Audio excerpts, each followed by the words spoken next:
Today on CityCast Boise, happy Friday. Our Hey Boise newsletter editor Blake Hunter's here to round up the week's news. The city is getting sued for squashing boisterous free speech during protests. Meanwhile, Boise State defends a far-right professor also citing free speech. Plus, is the legislature over or not? It's Friday, April 5th. I'm Lindsay Van Allen, and this is what Boise's talking about.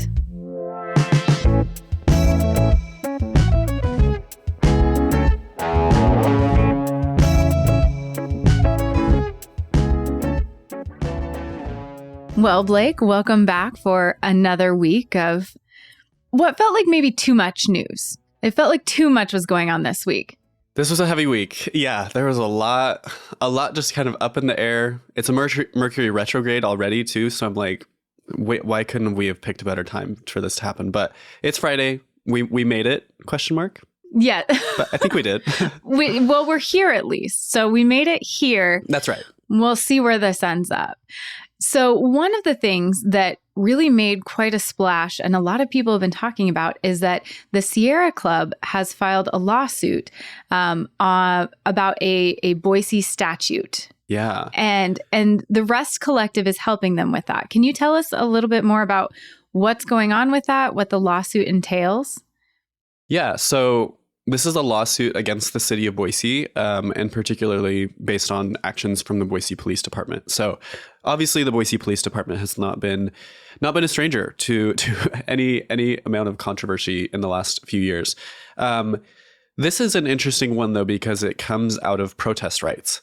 So the city of Boise has an ordinance around protesting that has a little bit of guidance around noise, essentially, just like the amount of noise and voice amplification, as in megaphones and loudspeakers in public spaces used to protest. So the Sierra Club, however, like you said, along with Rest Collective, which is a local pretty new law group that has done a lot of work around like renters' rights and whatnot in the past few years.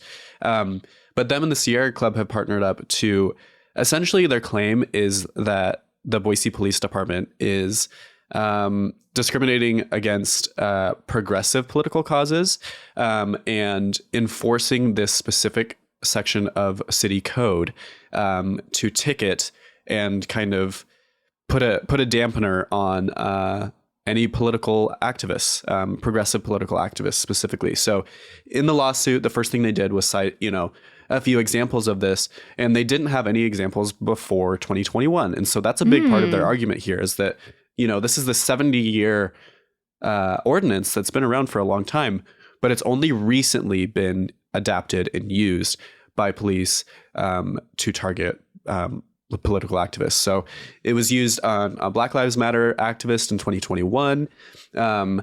It led to the arrests of abortion rights protesters. That's just like a direct excerpt from the lawsuit release. And if people might remember those, because those were really big arrests around some of Idaho's biggest abortion rights protests. Yes. And I mean, I was at some of those events. I was going to say, were you there? I was not at those two, but I wasn't at both of them. I was at one of them. And it was really interesting to see because I've what the Sierra Club is saying, I have seen that, or it has appeared that way to me, where I've been at these events where two different opposing groups will both have loudspeakers, amplification systems, and it seemed like people in one group the police were approaching them about that, taking their loudspeakers, taking things like that, and then arresting them. And then the other group, that it didn't seem like they were being approached at all. So that is something I personally have seen. Yeah. And so we're hoping to find out, we're hoping to kind of do some digging and try to get records of when this specific kind of city code has been enforced in the last few years. But yeah, that's what one of the director of the Idaho Sierra Club said. Like, I've been engaged in political activism for a long time, over a decade, and this is the first time that I've seen this section really cited consistently, and that it's kind of disproportionately affecting progressive causes. And I mean, I in my own personal experience, I was at a Black Lives Matter protest in 2020, in June of 2020. It was the really big one in front of City Hall that went kind of wild. And boy, there was a guy right behind me who had a siren, like one of those siren speakers he just like held it up. And my hearing was pretty messed up for like a few days. And I mean, the earliest citation included in this press release is back just in 2021. So, you could have an argument that like that wasn't being applied at that time. But I think that raises the question of why now? Why is this code being applied now?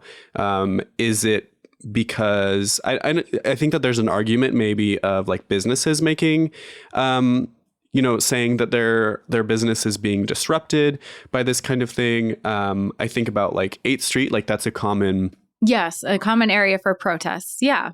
Because now it's all walking friendly. It's like a common area to walk through, but also it is a public space, and it's commonly used for that for a reason, because a lot of people are right there, and protesters have a lot of rights as well.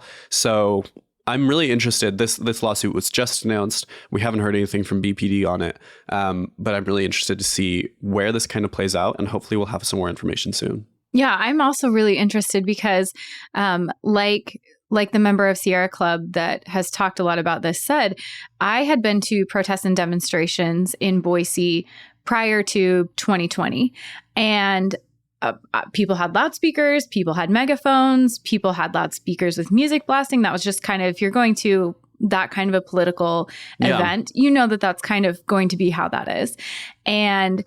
But then after 2020, that was when I started, I didn't even know there was Boise City Code against that, because I had never seen any issues with it. So then all of a sudden, when I'm at these protests and people are being arrested, when they talk about this was creating a chilling effect, it absolutely was, because I was at these protests and suddenly I'm like, wait a minute.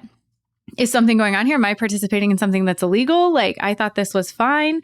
And it really makes you rethink, like, well, do I want to take my children to that event? Do I want them to see somebody get arrested? Do I feel like I might be in harm's way, or other people in the group might be in harm's way? So I absolutely could see how this creates a chilling effect that is infringing on people's ability or their feelings of safety while they protest, or their ability to feel like they can protest within their community using all of things like, speakers and amplifiers to amplify their message safely. I know. Yeah. The only place that I can think of that I've seen, but pre-2020, that I've seen anything like this is just at the Capitol, because you have to reserve the Capitol steps. Like that's that space has like particular guard, like, kind of guards around it that you have to follow as a protester. But I mean, outside of that, I've only ever seen progressive activists have to kind of like almost censor themselves a little bit. So yeah, we'll see how the data bears out here of how this has been enforced. So yeah, we'll stay on top of it.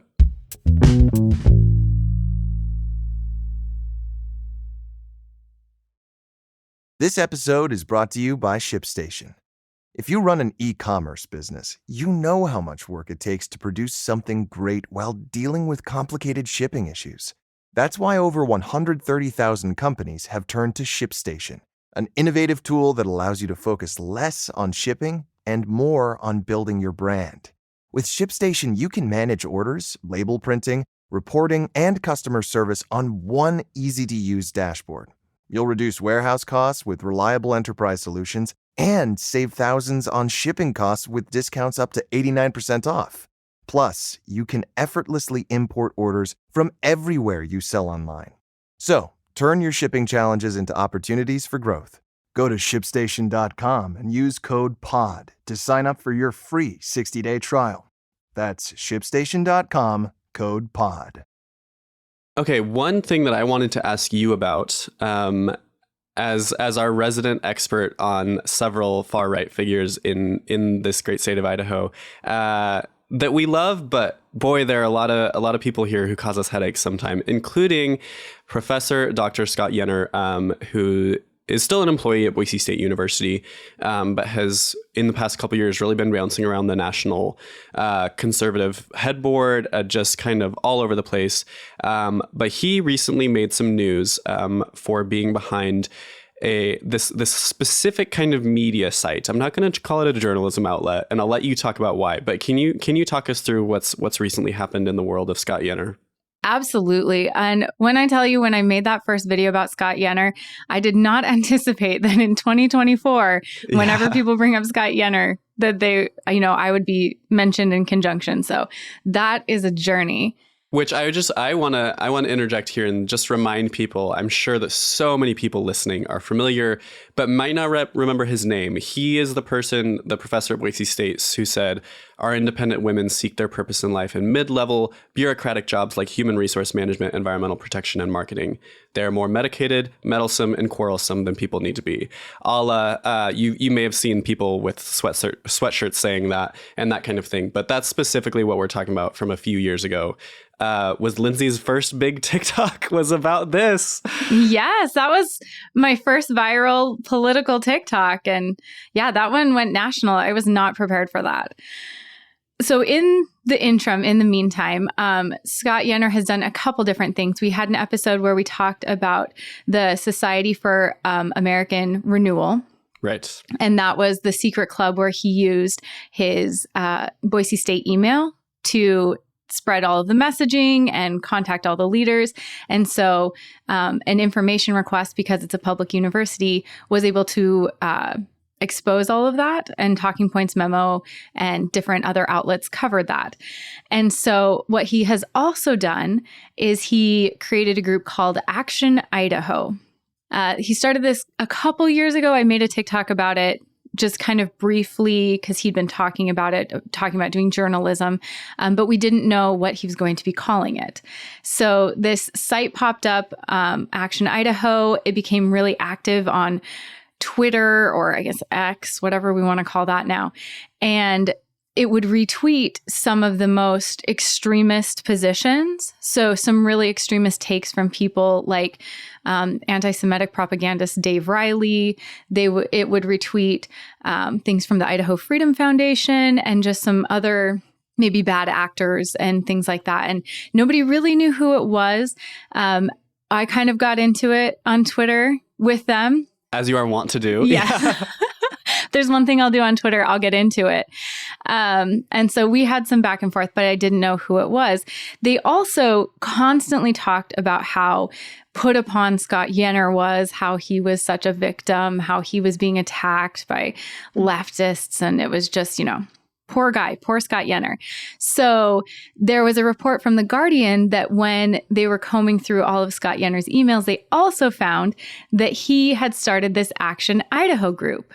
And what he wanted to do, in his own words, was perpetuate these more extremist takes, these more far-right takes and Christian nationalism, and really shift the discussion in Idaho to the far right. And really push that envelope. So the discussions that were happening were more far right centric, hopefully to shift the Overton window. And so it's been really interesting combing through those tweets now, realizing that it was Scott the whole time writing these tweets. Clearly, I got under his skin because he was really upset about that and tried to come for me personally. But then it was also Scott, right, who was retweeting all these tweets about how put upon he was and how everybody was so mean to him. And so that's been really interesting because he is still employed at Boise State. So public employee. Mm-hmm, yep, still a public employee. Taxpayer funds are still funding his paycheck. Something that's kind of interesting is that Scott Yenor is also going to be speaking at Boise State University on Tuesday, April 9th. So I contacted Boise State because it's not on their website. The only place that I found it was on Turning Point USA's Instagram account. And so I contacted the university, and Boise State confirmed as of yesterday, he is still scheduled to speak. It will be at the Hatch CD Ballroom on Tuesday, April 9th. The space is reserved from 5 to 9 p.m., and Yenor is scheduled to speak at 6 p.m. So we reached out to BSU in light of all of this news, and we got a statement, and they said, as an institution of higher learning, we emphatically defend freedom of speech and academic freedom on our campus. For the benefit of intellectual inquiry and democracy, we invite dissenting voices, dialogue, and debate. Universities must be places that respect and facilitate the free exchange of ideas. We understand that the open exchange of ideas can introduce uncomfortable or even highly offensive ideas. Boise State University cannot infringe upon the First Amendment rights of any members of our community, regardless of whether we, as individuals, agree or disagree with their ideas. No single faculty member defines what Boise State or any public university endorses or stands for. Right.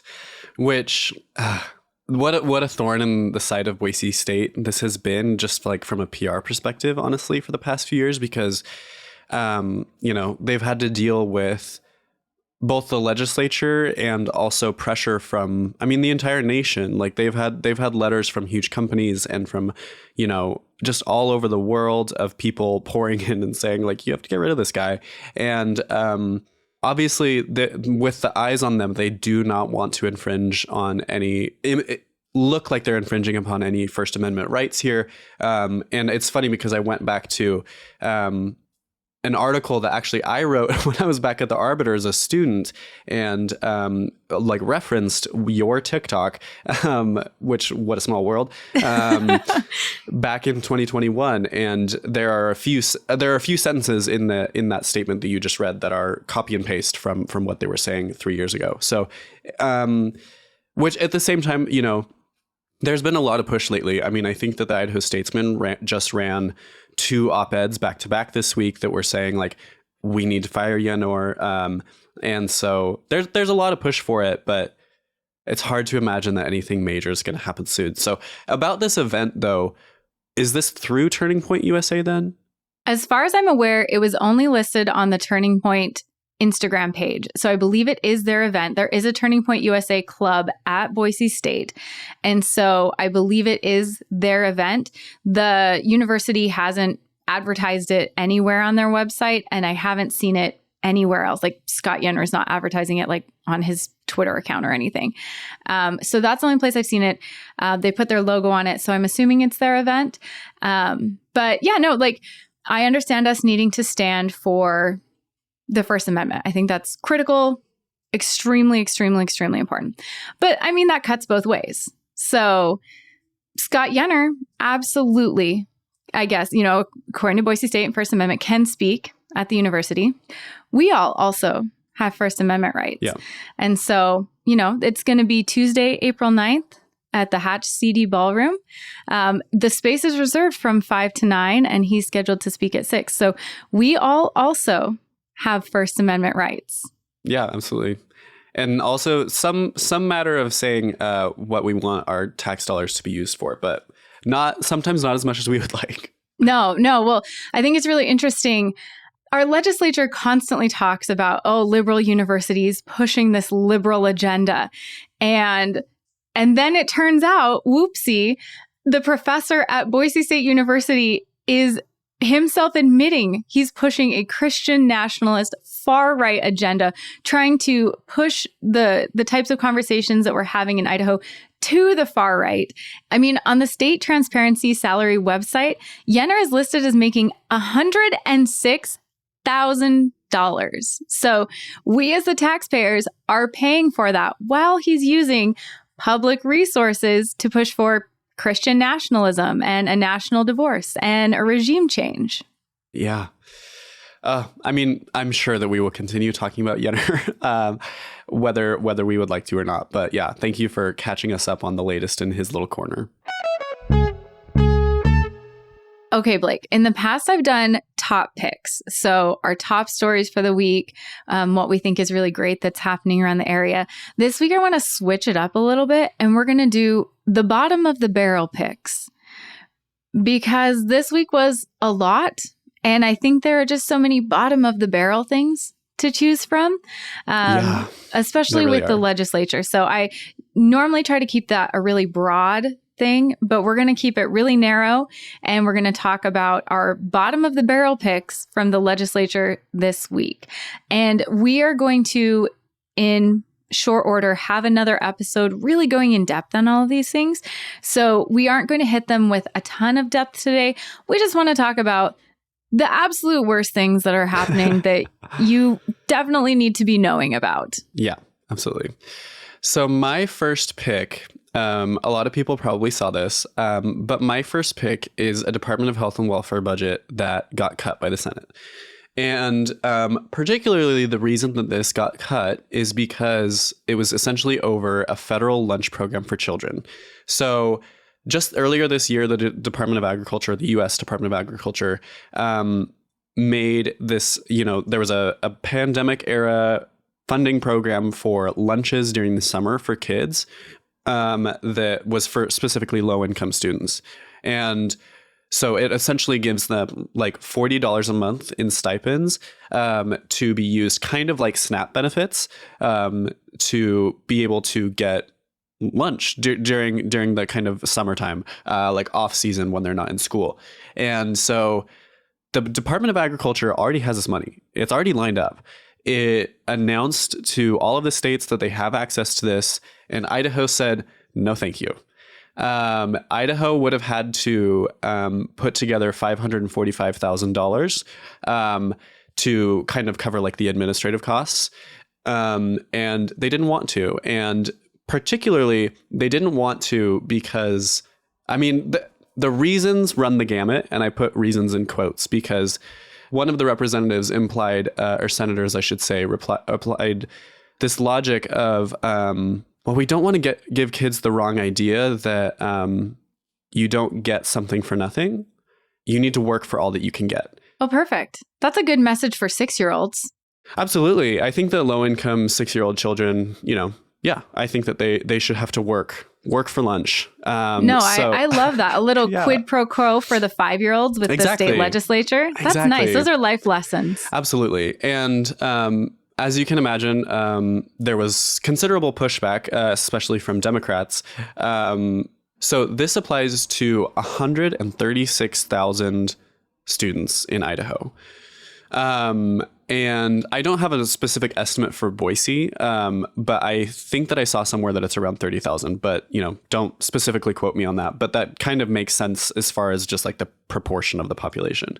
And so it's $16.3 million for these $120 stipends that go out to individual kids that the state would not have had to pay for. This money already exists. It was already earmarked for this. It was already given to the state of Idaho for this.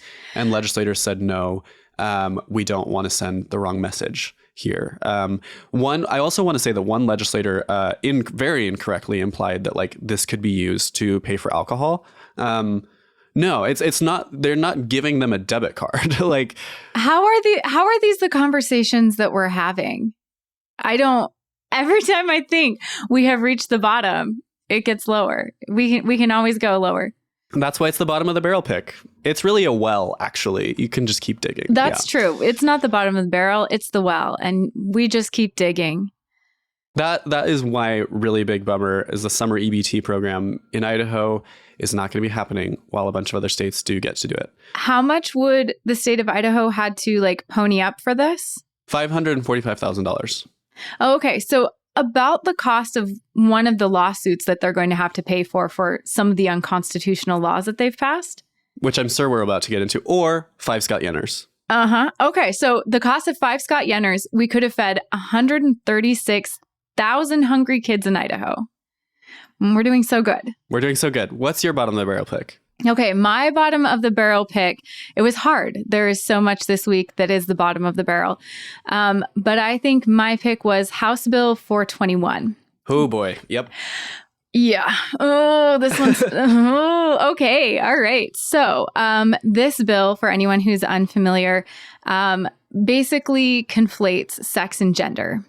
And this will apply to all of Idaho legislation historically. So it's not just this bill, but it sets a precedent for all legislation. So the ramifications of this are huge. But it really starts off with, first line, in human beings, there are two and only two sexes, male and female.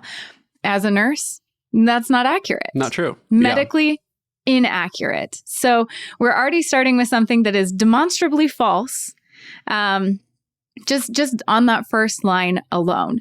And then it goes on to say every individual is either male or female. Also, demonstrably false from a biological and medical standpoint. So really, again, this might be the one we're going to spend the $500,000 on this, trying to defend this that is demonstrably false from the get-go, instead of feeding 136,000 hungry kids in Idaho. Anyway, it's also really interesting in this bill. It adds a bunch of definitions that I think are very suspect. And I don't understand. I think they are teeing themselves up for future legislation by passing this. So if we go to Section 2, the first definition is boy means a minor human male. And then we go to father means a male parent. I don't understand why we need to define father. And then the next definition is a female, because woman would, that would be too humanizing. Right. So we jump from boy, father, female. I really think that this is potentially, and we'll get more into this in a future episode, but I think this is really teeing things up for potentially adoption. I see that. Yep. Potentially gay marriage. Potentially IVF. Yep. But the ramifications of this are huge in that so much of what we do or need, like driver's licenses and marriage licenses, those are government documents.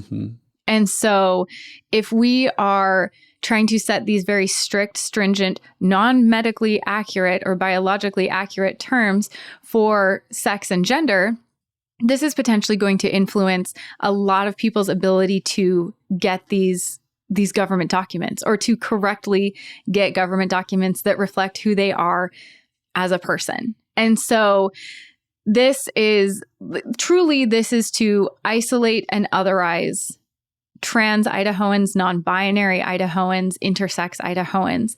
And again, we aren't feeding children, and now we're also otherizing a very marginalized group. Like, I'm really glad we've got our priorities sorted and the legislature is focusing on the things that matter most. Yeah. And also, I mean, whether this specific bill warrant or gets, a lawsuit against it, certainly down the line, this bill will be used, like you said, kind of teeing up for other legislation. This bill will be used as justification for other pieces of legislation that then will cause, a lot of taxpayer money to go to defending it. And they, as legislators, they have the reins on that. Like, they have control over that, and they have the ability to go up there and essentially enshrine in law something that we know is, like you said, medically, biologically, and socially false. Yes, absolutely. And it, like you said, this is the point of this, is to create what they will now in future legislative sessions call precedents. So they'll say, well, we passed this law. We have this law in the books. And so now building off of that, that's the whole point. This is to create this fake foundation that is, like you said, not medically, socially, or biologically accurate, but is a way for them to pretend they have a foundation for people who might not be aware. And then they'll be like, well, I guess if it's already Idaho law. So that is my bottom of the barrel pick. Do you have any runners up? There were a lot of choices. So any honorable mentions? My honorable mention is House Bill 538. So related to House Bill 421, House Bill 538 is a tricky one. So essentially it prevents any government entity, government employer, interesting to mention that includes, universities as well, from the word that's kind of floating around is the word compelling a public employee to use a trans person's name, or like use the correct pronouns for them. So it essentially allows any public employee to misgender or dead name, which is to, refer to a person's identity that they no longer identify as, or maybe never did. on the basis of like religious beliefs or personal beliefs, and to have essentially they cannot have any sort of retribution against that or discipline for that. It essentially can just happen out in the open and nobody can do anything about it. It's putting up guardrails and bars around this conversation that so much experience shows that when you lower those things and allow things to flow, people's minds can change. And this conversation needs openness. And so, I mean, as a non-binary person, this is very worrying. And, luckily I'm not a public employee, but I, would love the opportunity to be one again someday, but maybe not with this bill. So. No, there is some room for malicious compliance there, though. I mean, it doesn't specify whose pronouns. Yeah, I mean, I guess that's true.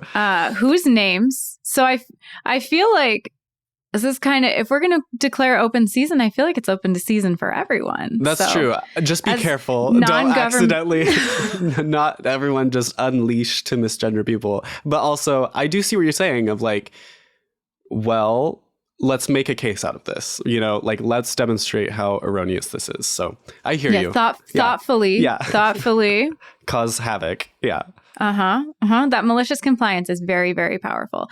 Something about that bill that I personally am very frustrated with is there's a lot of talk in the state about parents' rights and parental rights. Oh boy. Yeah. And in this bill specifically, even if a parent contacts teachers or, whatever public space this child might be in and says, hi, this is my child's name, these are their pronouns, that has no influence on what that person should do or would be correct or kind for them to do. So contacting, like if I write one of my children's teachers and say, hey, this is their name, this is their pronouns, that teacher can be like, I'm going to do what I want. And then I have, just because of how school is, I have limited resources to pull my child from that class or find them other options. And so like legally, my children are required to go to school. Legally, they have to be there in a situation where someone might be dehumanizing or, hurting them.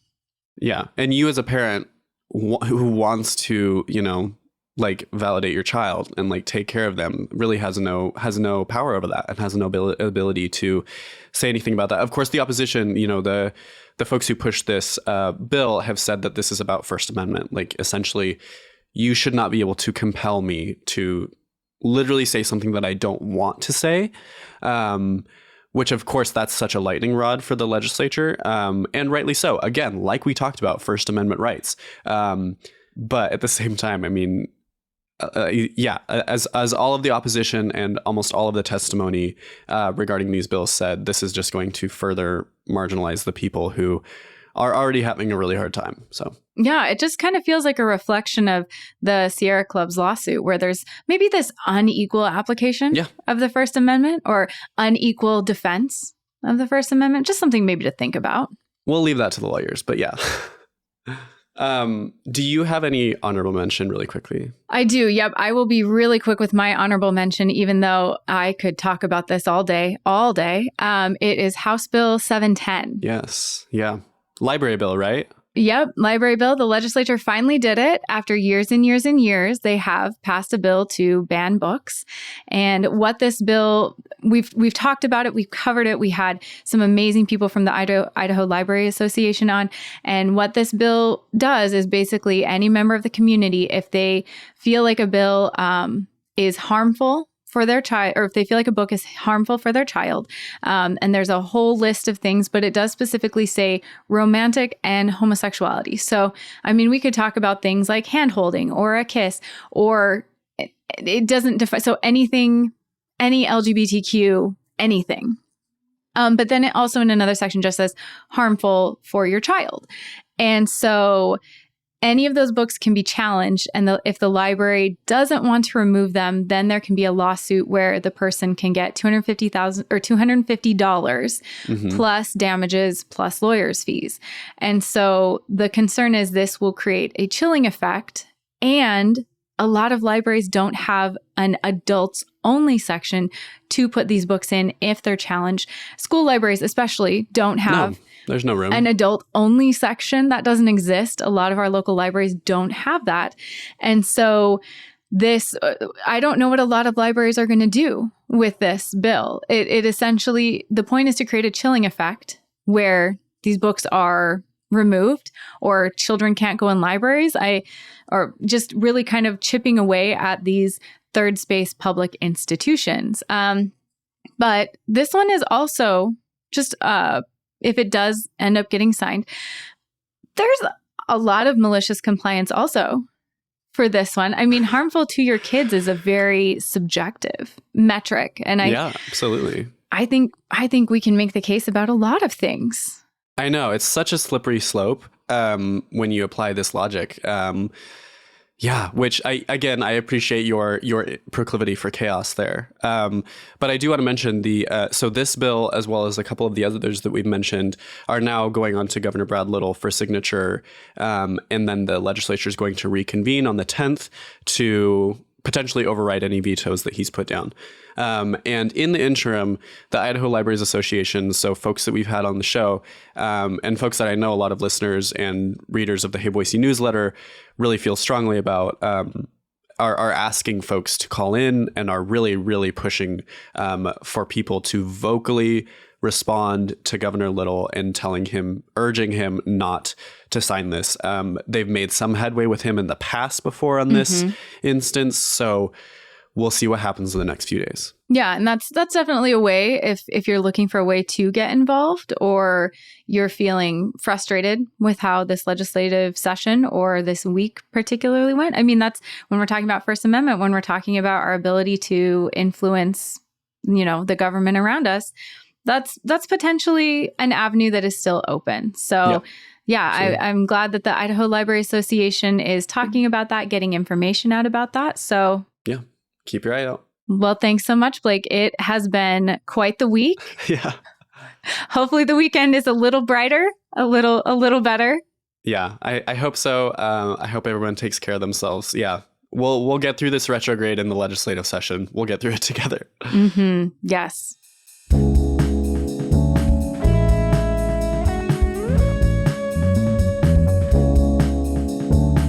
That's all for today here on CityCast Boise. The show is produced by Evelyn Avitia, Frankie Barnhill, Lizzie Goldsmith, and A.K. Al Momin.